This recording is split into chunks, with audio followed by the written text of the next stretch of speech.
As the Tory party gathers for its annual conference on Sunday, leaders like Boris Johnson have urged Prime Minister Theresa May to call the EU's bluff and walk out of the Brexit deal by Christmas if the EU does not begin negotiations on future trade deals. But with EU playing hardball, does Theresa May have enough elbow room to make the EU blink first? Take a look. Okay, the Foreign Relations Committee will come to order. We appreciate everybody being here as one of its most. The divorce bill, which spells out the terms of engagement between the EU and Britain, appears to be on the rocks. Despite Theresa May's speech in Florence, in which she made some important concessions in terms of making payments to the EU, negotiations have moved at a snail's pace. And Europe does not seem in any hurry to speed up the pace of negotiations. If we accept speaking about life after, we will open 27 debates on future life that are profoundly weakening for the European Union. That's why the chosen method is the good one. The EU insists that Britain will have to pay all its share of money that's been earmarked for the European Union Fund. And although May's speech in Florence did create a new dynamic in the negotiations, it was clarified by the EU that it would still be several months before Britain will be able to negotiate a future trade deal with the EU. This has made many Tory MPs impatient. They've called on Theresa May to walk out of the EU talks if the negotiations on future trade deals do not begin by Christmas. Foreign Secretary Boris Johnson has also put forth his conditions for Brexit. Transition period should not be a second longer than 2 years. UK must not agree to new EU rules during transition period. No payments for access to single market at the end of transition period. No shadow EU rules to gain access into the single market. Such hard positions and internal rumblings within her cabinet over the delay in a trade deal has made Theresa May's position more difficult. But leaving without a trade deal will effectively mean high tariffs both for the EU and the UK, which would be crippling for the trade and business. With both sides now locked in a game of who blinks first, the Brexit negotiators face a harsh winter ahead. Bureau Report, WION. All right, let's talk to Mandy Clark, WION's Bureau Chief. She joins me live from London. Mandy, if I were to start by asking you, what does this more pressure coming in from Boris Johnson mean for Theresa May, especially coming on the eve of the Conservative Party conference that's scheduled to be held tomorrow in Manchester? What does it mean for her? A headache. It's the last thing she needs, really. What she's been desperately trying to get is a unified Conservative government supporting her position with a solid position on Brexit. It's no secret that many people believe Boris Johnson is backing her verbally at the moment, but in many ways has his eye on 10 Downing Street. So he is constantly in the papers appearing to undermine her, telling her that she has to be stronger, tougher. And if she takes those stances, it looks like he's bullying her into those positions. If she doesn't, then it looks like she's not listening to her Tory party. So it's making life very difficult for her. I'm sure there'll be harsh words behind the scenes, but certainly for the Tory party conference that's coming up, they want to create a united front, because all that the UK has been hearing is about this infighting within the party and not pushing ahead the Brexit negotiation, which is the linchpin, the key into getting the economy back to stable. Absolutely, and that's something, Mandy, that Jeremy Corbyn has also said. He said that Boris Johnson's statements,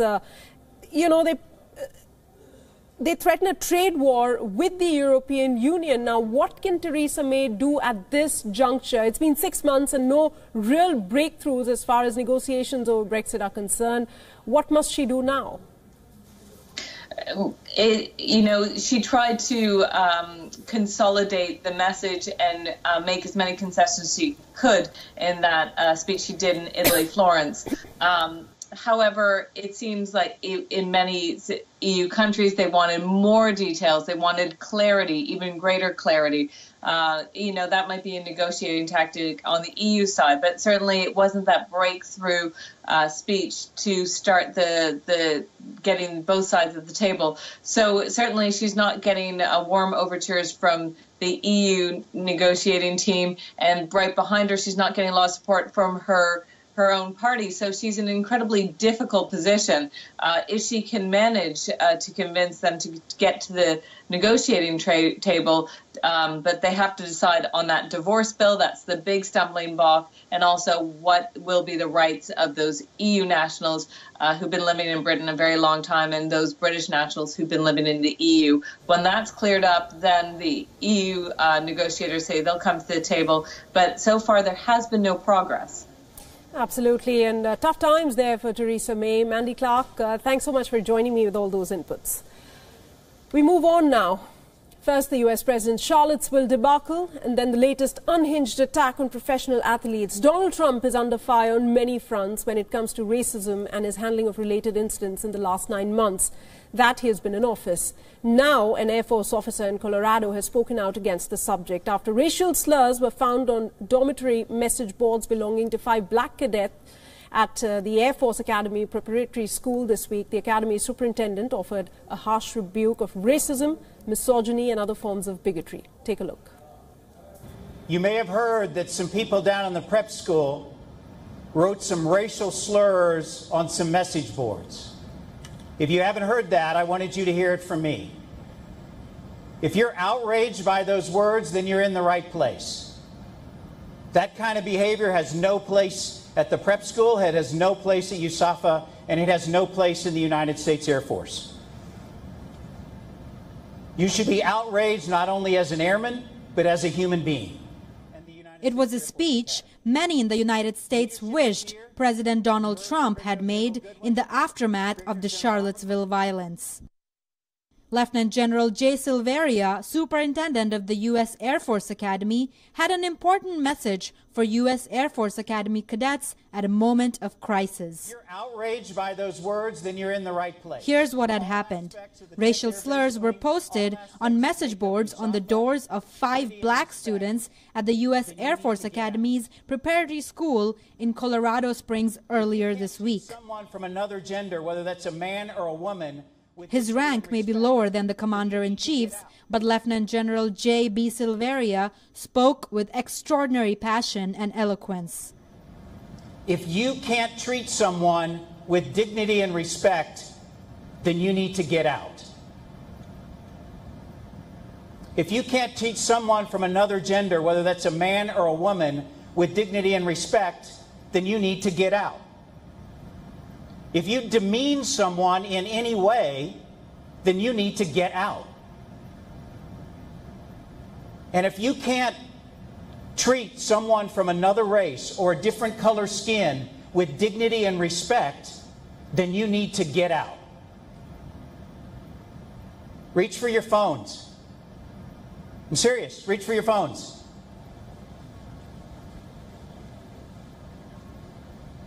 Okay, you don't have to reach for your phones. I'm going to give you an opportunity to reach for your phones. Grab your phones. I want you to videotape this so that you have it, so that you can use it. Silveria would not attack his commander-in-chief, but he knew incidents like this one was not an isolated one. So that we all have the moral courage together. All of us on the staff tower, lining the glass, all of us in this room. This is our institution. And if you need it, and you need my words, then you keep these words. And you use them, and you remember them, and you share them, and you talk about them. If you can't treat someone with dignity and respect, then get out. And the United States Air Force. In fact, one video of the speech on the Air Force Academy's Facebook page has been viewed more than 1.7 million times. Comments praised the general for his leadership and unequivocal response, saying this is how you respond to racism in America. Bureau Report, WION. Then you need to get out. Durga Puja celebrations across Bangladesh saw the immersion of goddess Durga, but the celebrations were muted given recent floods and the Rohingya crisis. WION's Bangladesh Bureau Chief Sadha Madi reports. Durga Puja is the most important festival for Bengali Hindus in Bangladesh. The festival lasts all of 5 days, and ahead of it, parts of Dhaka are crowded with craftsmen making idols of the goddess Durga. There were more than 200 puja pandals in the capital Dhaka alone. In other parts of the country, the pandals numbered nearly 30,000, according to some reports. In Dhaka, devotees could be seen crowding the pandals put at Dhaka University's Jagannath Hall, the Ramakrishna Mission, the Dhakeshwari Temple, and other places. Puja is a celebration replete with new clothes, dance and music, and of course great food. In Bangladesh, Puja is not just a celebration of Hindus, but people of other faiths also join in. Please tell us about the festive season of this time. So, Durga Puja is 5 days long, and today is the last day, and we're just celebrating while Ma Durga is going away. We are sad within our heart, but we still celebrate it, hoping that Ma Durga will come and, give us more joy next year. And we're putting colors on each other, and we're really having a good time.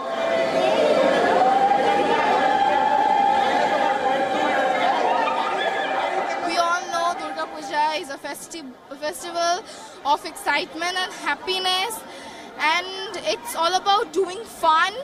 And Durga Puja, especially for me, it's a festival of full of happiness.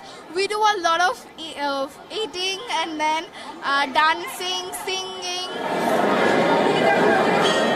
Although there were more pandals this year than last year, the Puja Celebrations Committee decided to curtail spending on the festival, keeping in mind the victims of recent floods and the Rohingya crisis. I am right now at the Dhakeshwari Temple. This is the national temple that is overseeing the remaining 30,000 or more puja pandals across the country. Also, this is where the Central Puja Committee, which works as the Central Hindu Committee, operates. I'm joined by Kajol Debnath, who's an advisor to the Central Puja Committee. Mr. Debnath, very festive occasion, and you've also taken some noble initiatives. We'd like to hear from you on those. Yeah, the puja is a festivity in Bangladesh. It's for everyone. So, the Bangladesh is facing a serious problem with the Rohingyas from the Myanmar. So, the government has given them the refugee status, not the refugee status, but we have given them the shelter. So, the puja being a festival, we have curtailed our expenses from all the puja committees. Security has been tight to ensure communal and other elements do not disrupt the celebrations. Durga Puja in Bangladesh is an opportunity for Bangladeshis to build bridges with other communities to ensure harmony in their daily lives. So amid the blowing of conch shells and the beat of dholaks, Bangladeshis will always be one. In Dhaka, Sadha Madi, WION. And chief of an Indian nationalist organization, RSS, has warned the Indian government against providing refuge to the Rohingya Muslims, calling them illegal immigrants and also a threat to national security. Mohan Bhagwat was speaking to workers of his organization, RSS, in Nagpur city. He said the Rohingya could not only have links with extremist groups, but also be a load on India's employment.